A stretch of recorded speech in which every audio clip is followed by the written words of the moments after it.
Bonjour à tous. Aujourd'hui, review matériel. On va parler d'un matériel high-end. Ça arrive de temps en temps de parler de matos qui coûte un peu des ronds. Parce qu'il en faut pour tout le monde. Aujourd'hui, on va parler de ça. Donc, vu la taille du petit coffret, on pourrait penser qu'on va parler d'un atomiseur. Hein. Ça, c'est un Typhon en version nano. Ouais, donc ça pourrait tenir là-dedans. Et en fait, ben non, pas du tout. On va parler aujourd'hui de la marque ATA, dont voici le logo, et qui nous a sorti ceci.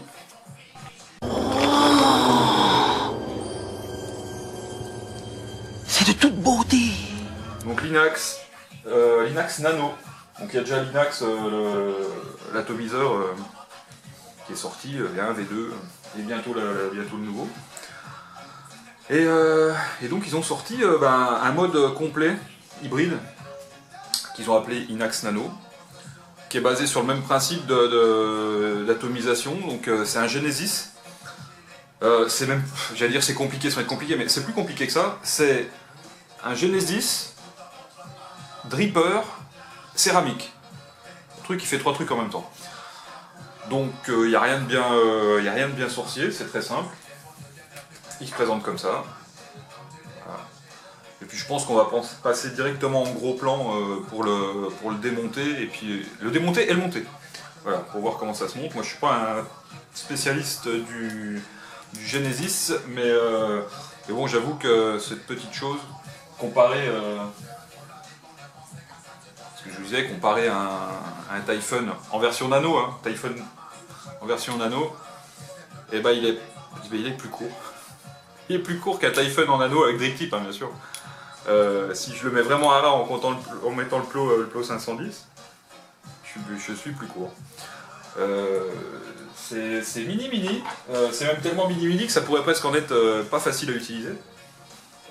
Si on le met à côté d'un... Voilà, pareil, hein, à côté d'un nano Squep. J'arrive pas à parler ce matin, c'est pas facile. J'ai fait des montages toute la nuit, j'ai testé des trucs. Et j'ai pas beaucoup dormi. À côté d'un mode sans fermé, donc en 18500, fermé, sans atomiseur dessus. Voilà. Bon, ouais. De toute façon, il fait 60 mm de bout en bout, en comptant le drip tip. Donc ça rend un tout petit truc, tout petit. Voilà, allez, on passe en gros plan et puis on démonte et on monte. Go. Allez, c'est parti. Alors, comme je vous ai montré en plan large, et ben c'est livré dans cette petite boîte. On n'en a rien à cirer, vous allez me dire, parce que ça reste une boîte. Mais ça a le mérite de pouvoir ranger le mode si on s'en sert pas. Ouh, c'est puissant ce que je viens de dire. Donc, comme ça, avec le mode qui est dedans, le petit sachet de spares, qui est quand même assez important, puisque, étant donné qu'on est en céramique, et avec un système AE, ça peut être quand même intéressant de ne pas perdre ces petites choses. Alors, hop, donc dans ce spare kit, vous allez retrouver, alors ça a tous des noms un peu spéciaux, les petites pièces qu'il y a dedans. Vous allez retrouver dedans des gligliques, que je vous dise pas de conneries. Les pièces de rechange, alors vous allez retrouver avec les stips, les grip sticks et céramique. Voilà. Donc les céramiques qui sont là. Le stick qui est là. Il y a deux. Les grip sticks, ces petits trucs là. Je vais vous montrer à quoi ça sert après. Donc ça je vais y ranger. Donc vous avez différentes tailles de ces petites choses là, qui vont vous servir selon le Cantal que vous allez mettre. Moi j'ai trouvé que le 0,20 était le plus simple à mettre en place sur cette petite chose. J'ai essayé avec du 0,30, ça m'a un peu pris la tête. Et je me suis rendu compte que du 0,20, j'ai du bol qui m'en restait déjà. Et je me suis rendu compte que j'avais un bon résultat. avec. Voilà. Qu'est-ce que j'ai foutu de la boîte? Elle est là. Je vais remettre dedans avant d'y perdre. J'ai mis un petit peu de Ragasonic aujourd'hui. J'espère que je vais pas me faire bloquer ma vidéo. Je sais pas si vous aimez le ragamuffin. Moi j'aime bien. Bon, allez on démonte. Donc, ça ressemble à ça, en gros plan. C'est tout simple. C'est plutôt pas mal usiné, vaut mieux. Parce que c'est quand même un produit dit high-end. J'aime pas trop ce mot high-end. Mais là on peut pas dire autrement. Voilà. Donc vous avez un petit drip tip ici. Vous pouvez adapter dessus tout ce qui est drip tip classique. Évitez de mettre du drip tip large. On pourrait être tenté de vouloir mettre un gros drip tip, genre, si j'arrive à l'enlever, genre ce drip tip là, le drip tip du Squep, entre autres, hein, du Squep Nano. Mais le problème qu'on va avoir, c'est que on va se retrouver avec quelque chose qui va être plus large à ce niveau-là. Vous voyez, et ça fait pas joli. Donc drip tip classique. Voilà. Bon, ça c'est le drip tip qui est livré avec. Donc c'est voilà. Mais bon, le but du jeu, c'est d'avoir le truc le plus court possible. Parce que là, c'est quand même, on est dans la course. Après la course à la puissance, la course à la petitesse. Là, je trouve qu'on est plutôt pas mal. Voilà. Ensuite, vous avez le bottom cap avec le switch. Alors, moi, on m'avait parlé de switch magnétique. C'est totalement faux. Ce n'est pas un switch magnétique. On peut l'appeler magnétique si on veut, mais pas magnétique dans le sens où on l'entend. Je vais vous le démonter. Hein. Donc le switch, il est comme ça. Voilà.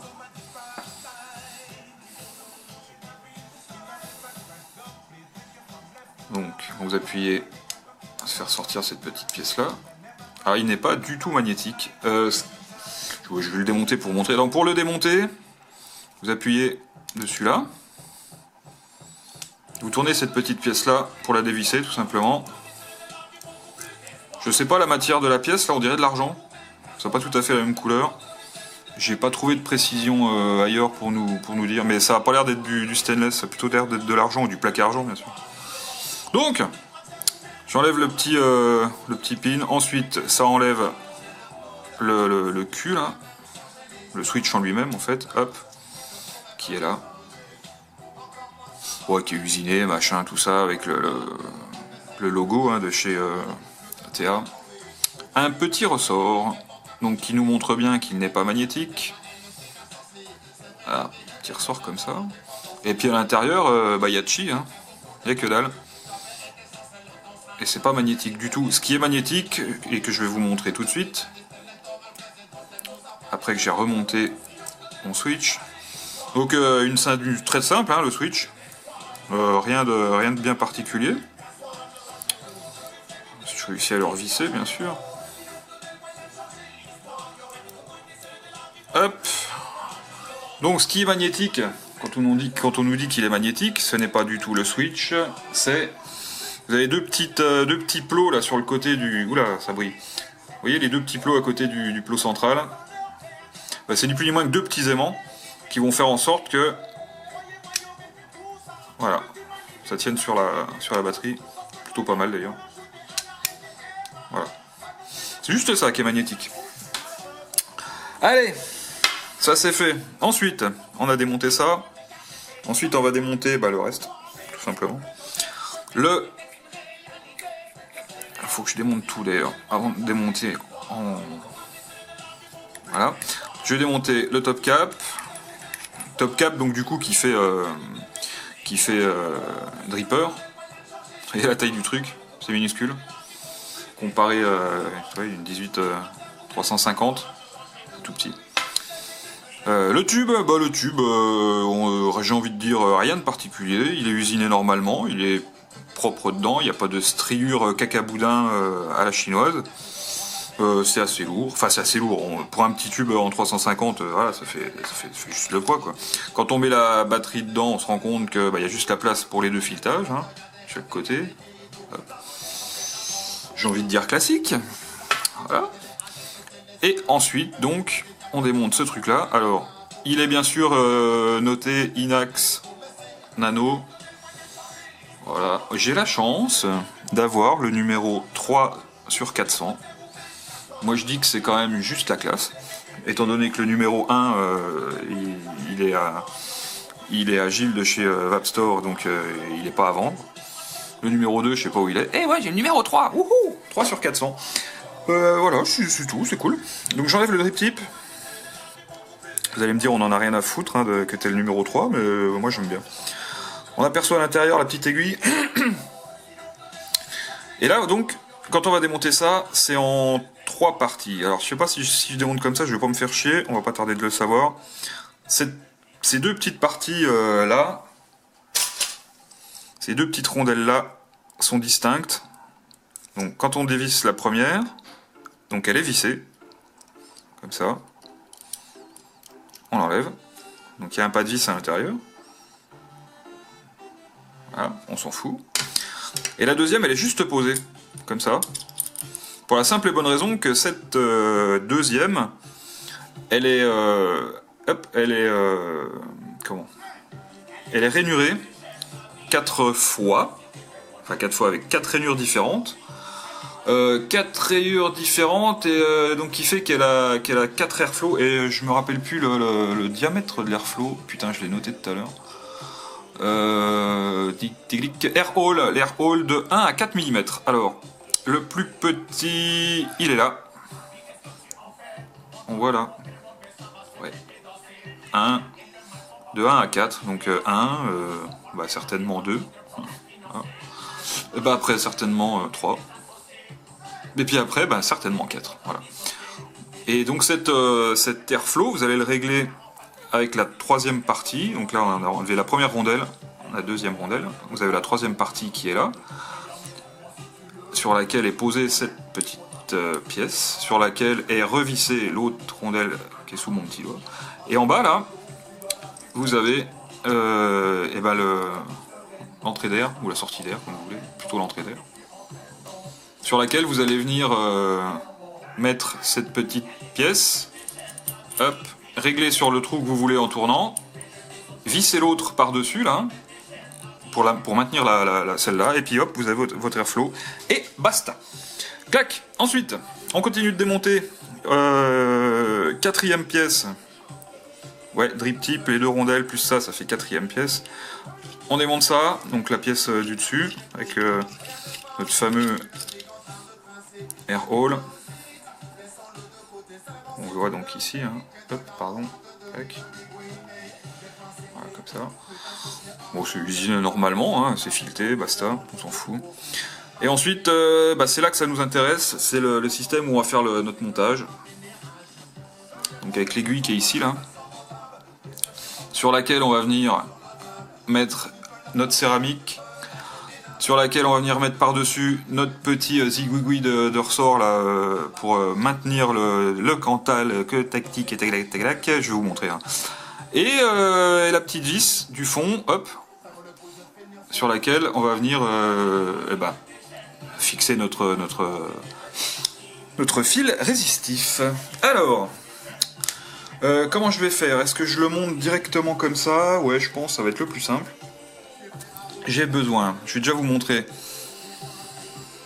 Je me suis déjà servi pas mal en une journée. Donc, la céramique est ici. Donc, quand vous récupérez le truc, moi la céramique, celle-ci, je m'en suis servi toute la nuit. Elle était toute caca parce qu'elle était pleine de jus.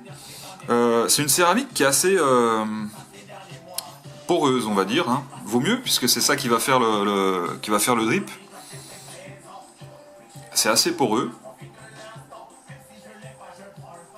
Hop. Et donc, quand vous mettez en place la première fois, il faut la faire rougir pour comme on fait souvent avec avec les céramiques. Hein, faites comme ça. Moi, ce matin, quand je l'ai redémontée, là, elle était toute caca, toute noire, toute pleine de jus. Je l'ai juste réchauffée comme ça et elle est redevenue blanche comme ça. Voilà. Ensuite, là, vous avez le petit zouigouigui là. Je vais faire la mise au point, bien sûr. comme d'habitude. Voilà, le petit zigouigoui qui va nous tenir le cantal. Donc ça, je l'avais fixé comme ça parce que c'est les deux dont je m'étais servi. Hein. Hop. Donc ça, je sais pas trop si on va bien voir blanc sur blanc. On va pas tarder d'être au courant. Surtout, je sais pas si je vais réussir à faire un montage en cam parce que c'est pas évident. Vous m'excuserez si je sors du champ. Voilà. Donc on va avoir besoin, bon, bien sûr, de notre base, de notre céramique qui est ici, de notre petit merdier pour maintenir notre cantal, d'un petit bout de cantal. Alors moi là, donc je vous ai dit, je préconise je préconise le 0,20 parce que je trouve que c'est le plus simple à monter là. Pourtant je suis pas un adepte du 0,20, je suis plutôt 0,40. Mais là, étant donné la finesse du truc, j'ai trouvé ça plutôt pas mal. Alors, pour faciliter le truc, je vais le monter sur la base. Non, je dis des conneries. Non, je vais pas monter sur la base, parce que pour une simple et bonne raison que je vais vous expliquer. Quand on va rentrer les trucs là-dedans, ça va avoir tendance à faire ressortir la petite aiguille par là. Et après, c'est pas bon pour le montage, parce que ça fait faillure tout de suite. Alors, on empile. On met sur notre petite aiguille notre céramique. Comme ça. Clac. Jusque là, tout va bien. Par-dessus cette céramique, on va venir mettre... On va prendre notre cantal, 0,20. Comme ça. On va rien voir du tout parce qu'il est vraiment petit. On va venir le mettre, on va venir passer le cantal dans notre petit ressort là. Hop. Notre petit, je pense que ils appellent ça le grip stick. Voyez, on le passe dedans comme ça. Alors on le fait pas dépasser de 3 mètres parce que c'est le bout après qu'on va couper qui sera au-dessus. Hein. Une fois qu'on l'a passé dedans comme ça, donc le petit bout en haut, le grand bout en bas, on va venir le mettre dedans. On va venir le positionner comme ça. Voilà. Et on va faire en sorte que le grip stick là, vienne en contact avec la céramique. Donc c'est ce qui va maintenir en fait notre cantal sur l'ensemble et qui va donner la rigidité à l'ensemble. Si on a plusieurs grip sticks là qui sont livrés. Si on en met un trop large, ça va tourner. On pourra pas faire notre coil parce que ça va tourner sur lui-même et ça se tiendra pas. Et du coup, on aura des points chauds. Et les points chauds en Genesis, c'est cacaboudin. Donc là, je l'ai pas appuyé volontairement parce que si j'appuie comme ça va forcer un peu et ça va nous faire ressortir l'aiguille derrière un petit peu, de rien, hein, d'1 millimètre. Mais le problème, c'est qu'une fois qu'on va avoir remonté le tube et le switch, la petite moitié de millimètre qui va rester, ça va faire que quand vous allez visser votre switch, ça va faire faillure directement. Donc l'astuce, c'est de prendre une petite pièce comme ça. Donc ça, c'est une pièce de, c'est quoi ça, 2 centimes d'euros, qui rentre pile poil dessous comme ça, dedans. Hop. On pose ça par terre, ou sur votre socle, ou sur ce que vous voulez. Et comme ça vous permet de pouvoir appuyer et de rentrer l'ensemble sans que le titi il ressorte derrière. Alors je vous avoue que faire ça en cam, c'est chaud parce que c'est vraiment petit. Mais normalement, ça devrait le faire. C'est tendu parce que c'est le matin. Alors, donc là je l'ai déjà rentré un petit peu. Donc là il est passé dedans. Mais il faut venir le mettre en contact, donc comme je vous disais, avec la céramique. Donc je le refous sur sa petite pièce. Et puis je force jusqu'à ce que ça rentre, en fait, jusqu'à la céramique. En essayant de ne pas tout péter. Alors c'est assez... ça force un peu, c'est normal. C'est parce qu'il faut quand même que votre cantal il soit bien tenu quand vous allez le tortiller. Voilà, ça donne ça. Ça donne ça. Vous allez avoir donc votre cantal qui est passé à l'intérieur de votre grip stick, si ça veut faire la mise au point bien sûr. Toujours des problèmes de mise au point. Elle est nette ma cam, mais bon, voilà. Ça donne ça. Donc le petit bout de fil qui dépasse au-dessus, là, vous allez le couper bien sûr, ce petit bout de caca là, une fois que vous aurez fait votre montage, ou avant s'il vous dérange. Et puis là, je vais me le couper maintenant, ça sera fait. Si je retrouve mon truc pour couper. Non, il est là. Hop. Le fameux coupe-ongle du vapoteur. Voilà, donc ça c'est coupé, on n'en parle plus. Ça c'est propre. Et maintenant on va venir faire nos tours de Cantal autour de la céramique en les serrant comme il faut pour éviter les points chauds, tout simplement. Donc en 0,20, moi je vais avoir tendance à faire... En fait, je me suis pas pris la tête. Je fais des tours jusqu'à ce que j'arrive au niveau de... la vis, tout simplement, qui est en bas. Donc ça fait à peu près 3-4 tours avec du 0,20. Et une fois que vous arrivez en bas, donc vous passez dans la vis. Bien sûr. Il faut que j'y arrive. En cam, je vous jure, c'est super chaud. Du coup, ça ressemble à rien. Bon, l'avantage, c'est que comme c'est tenu, vous pouvez recommencer un petit peu comme vous voulez. Alors, je le fais hors cam et je reviens en cam une fois que j'ai fait mes tortillons, ça sera plus simple.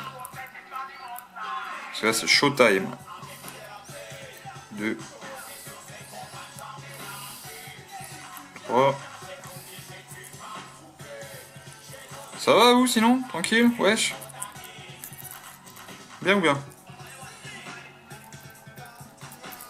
Là faut pas se rater, comme c'est du Genesis, les points chauds, c'est ce qui m'a un petit peu refroidi moi sur le Genesis. Alors quand vous avez passé votre merdier, vous vissez, vous coincez votre fil derrière et vous le vissez. Voilà. Donc ça fait à peu près ça, c'est un peu cacaboudin, même que je l'ai fait hors cam. Après c'est comme tous les Genesis, hein, vous allez voir comment ça chauffe. Voilà, c'est pas super joli, mais c'est pas super moche non plus. Vous répartissez pour qu'il y ait la surface de chauffe classique pour un Genesis. Voilà, ça donne ça. Si la mise au point veut bien se faire. Voilà. Comme c'est du 0,20, on n'en chie pas trop pour le couper, on le tortille comme ça. Il va se couper tout seul. Hop, à ce stade-là, on a fini notre montage. Voilà. Donc c'est pas plus compliqué que ça. On pourrait être tenté de se dire, mais pour dripper avec ça, on va attirer la moitié d'une latte. Ça dépend comment c'est monté. Je sais pas si on pourrait pas mettre un petit peu de truc au fond pour faire de la capillarité. Je sais pas, un peu de Frix ou un peu de... je sais pas trop. J'ai pas l'impression. Bon, c'est pas fait non plus pour dripper pendant 1 heure sans recharger. Donc, on remet ça dessus, comme ça. Alors on fait bien attention, quand on a fait notre montage, que le petit plot là ne soit pas ressorti. Faut qu'il reste bien à fleur. Sinon, comme je vous ai dit tout à l'heure, ça va faire fire directement. Et c'est pas le but. Donc on le remonte. Ça, comme ça. On remet notre cap par-dessus. Et vous allez voir en fait que quand on le revisse dessus comme ça, on se retrouve avec l'aiguille qui est vraiment à ras au-dessus là. Et quand on va remettre le drip tip par-dessus, on a vraiment l'aiguille qui est à ras. Ce qui fait que quand vous allez recharger en jus, la goutte, vous allez la poser pile poil en haut de l'aiguille. Et puis ça va descendre directement le long de la céramique. C'est plutôt pas mal foutu. Je pense que c'est fait exprès. On remet notre airflow, donc on met bien en premier la bague avec les trous d'airflow. Moi je vais mettre directement le gros airflow, donc on le positionne devant, comme ça. Donc on le met bien devant. Hop. On prend la bague qui se visse et on vient la visser dessus. Bon, c'est toujours en cam, c'est pas évident. C'est très facile, en temps normal. C'est juste que je suis pas super doué. Voilà. Ça on le savait déjà, non? Tac. Voilà. Donc, on voit toujours notre merdier au-dessus. On remet le petit drip tip qui était livré avec. Hein. On peut mettre n'importe quoi. J'ai pas un drip tip qui traîne là. Non, même pas. Bon, moi je vais remettre celui-là. Tac. Voilà. Ensuite, la batterie. Voilà. Je vais peut-être même vous montrer. Je vais peut-être vous montrer, parce qu'on a le temps. Je vais démonter le cap là. C'est vrai que je fais les choses à moitié. Je vais le remonter. Je vais faire fire. Pour vous montrer quand même le Genesis. Donc la course du Switch. Hein.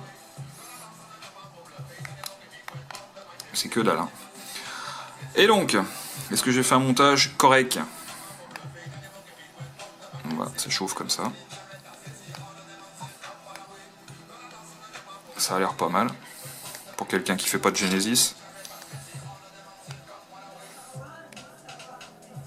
Ça a l'air de chauffer plutôt partout pareil. Voilà, donc, c'est vrai que j'avais oublié de vous montrer ça.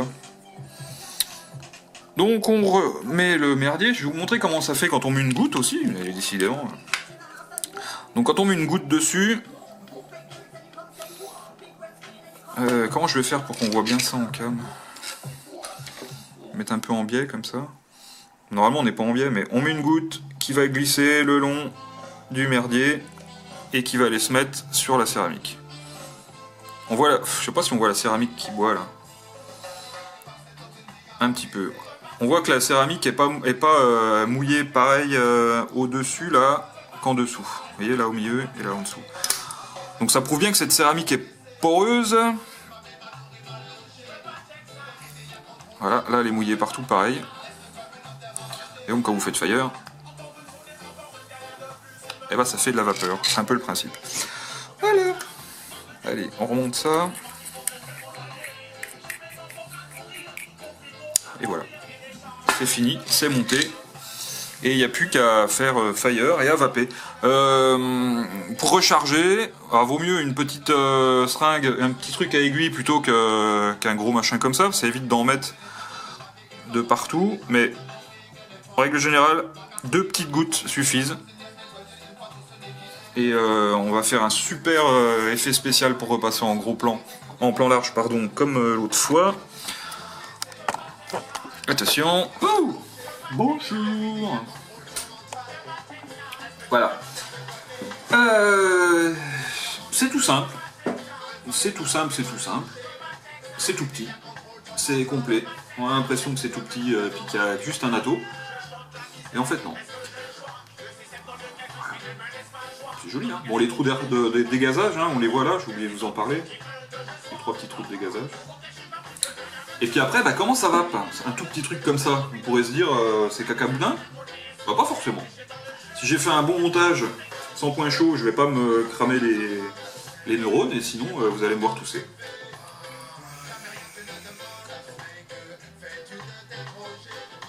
Ça marche bien, hein?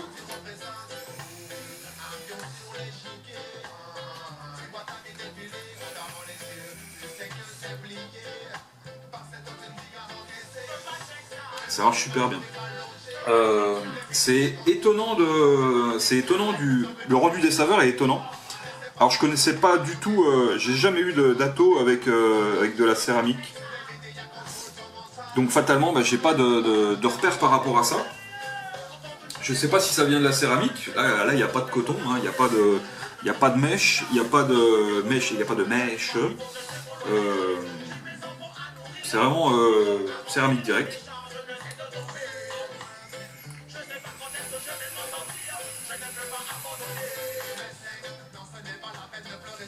Et ça fait une putain de vapeur, quoi. Pour un petit truc comme ça. La première latte que j'ai tirée dessus hier, la première latte que j'ai tirée dessus hier, je suis à moitié mort parce que j'avais fait un montage trop pas assez serré et du coup j'avais des points chauds. donc c'était pas bon. Donc on va dire la deuxième latte, quand j'ai refait avec... j'avais voulu faire avec du 0,30 au début, et c'était pas une bonne idée, il fallait faire avec du 0,20. Et donc du coup c'était caca. Donc le deuxième latte que j'ai tiré avec un montage correct, et quand j'ai fait cette vapeur, je me suis dit putain c'est quoi ce truc? C'est tout petit et ça fait de la vapeur comme ça.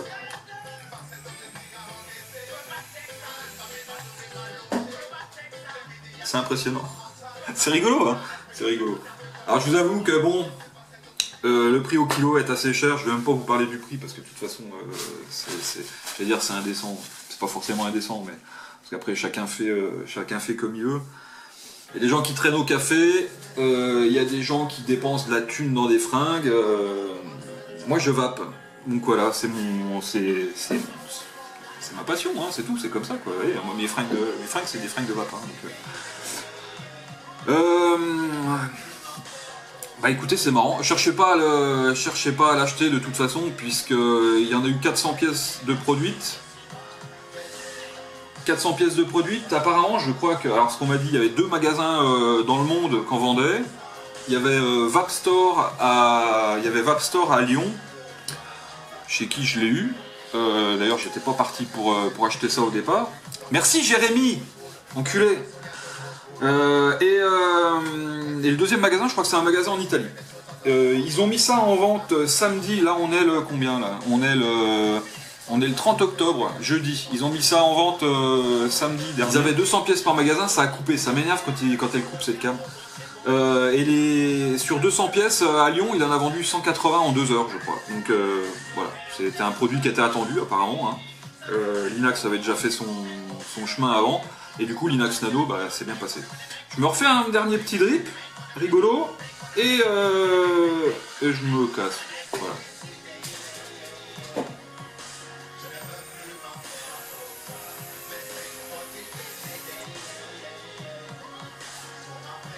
Voilà. Allez, à bientôt pour de nouvelles aventures. Ciao, ciao.